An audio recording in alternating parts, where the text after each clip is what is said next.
Because it is National Language Month, for the first time ever, magsasalita ako sa ating pambansang wika. Ayon sa Komisyon ng Wikang Pilipino, samahan mo ako sa pagluluto ng 5 uri ng adobo, isa sa ating mga pambansang putahe. Pagdating ng mga Kastila, inihambing nila ang ating kilaw sa kanilang adobo.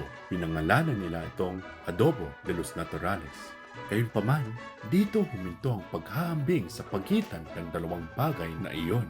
Gumagawa na tayo ng adobo bago pa nakarating ang mga Kastila sa ating dalampasigan at ito ay hindi gaanong katulad ng isang kilaw, sa halip ito ay mas katulad ng isang paksiw. Ngunit kung saan naiiba ang adobo sa paksiw ay nasa oras ng pagluluto. Ang unang adobo ay tinatawag natin ngayon na adobong puti. Upang lubusang mapanatili ang pagkain, ang ating mga ninuno ay nagpapakulo ng mga karne sa suka ng ilang oras hanggang sa mabawasan ang pagkukulog. Ang karne naman ay sinalang sa sarili nitong tinunaw na taba. Ngunit walang tiyak na adobo ang maaaring magtagumpay sa mga iba pang adobo. Ang mga iba't ibang rehiyon ay yumakap sa adobo bilang bahagi ng kanya-kanyang kultura, tulad itong adobong dilaw mula sa Timog Katagalugan kung saan mayroon silang luyang dilaw, isang laganap na pananim doon. Sa pagdating ng pagpapalamig, hindi na kailangan ng mga kusinerong Pilipino magluto ng mga rekado sa suka lamang. Inayos sa mga tao ang mga paraan ng pagluluto ayon sa kanilang kagustuhan, tulad ng pagdaragdag ng tubig at iba pang mga sangkap. Ito ay isa pang uri ng adobo na dapat tandaan. Ito ay ang adobong pula. Ang mga rekado ay inihanda sa parehong proseso. Gayunpaman, tulad sa adobong dilaw, mayroong isang pangunahing sangkap na idinagdag para maiba, ang pagdaragdag ng atswete. Isang pampalasa na ipinakilala sa atin sa panahon ng kalakalang galyon.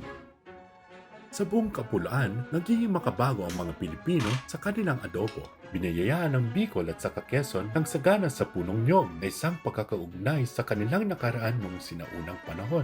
Dahil dito, laganap ang niyog sa kanilang lutuin. Ito ay hindi lamang niluto sa matamis, kung hindi pati na rin sa mga malinamnam na ulam.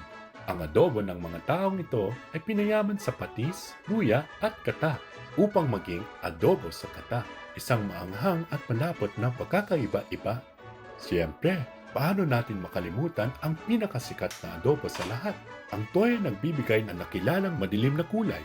At kahit nakalipas ng ilang siglo noong ipinagdala ng mga Tsino ang toyo, ang mga unang recipe para sa adobong itim ay hindi nakalimbang man hanggang sa dekada 30. At nandiyan na ang kasaysayan ng iba't ibang uri ng adobo sa ating kaunlaran. Iba't ibang kulay at iba't ibang lasa. Iba, tulad ng ating magandang kapuluan. Kain na tayo?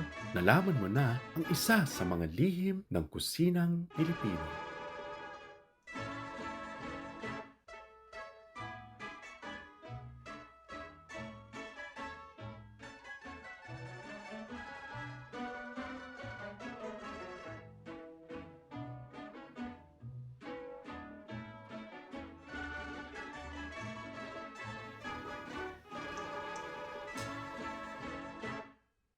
And that's a wrap. I did it!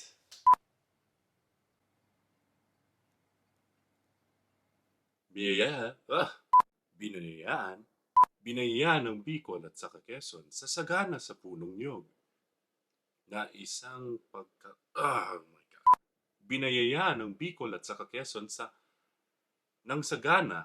Binayaan ng Bicol at saka Quezon, Chakakan. Binayaan ng Bicol at saka Quezon ng sagana sa punong niyog na isang pagkakaugnay. This is gonna take a while.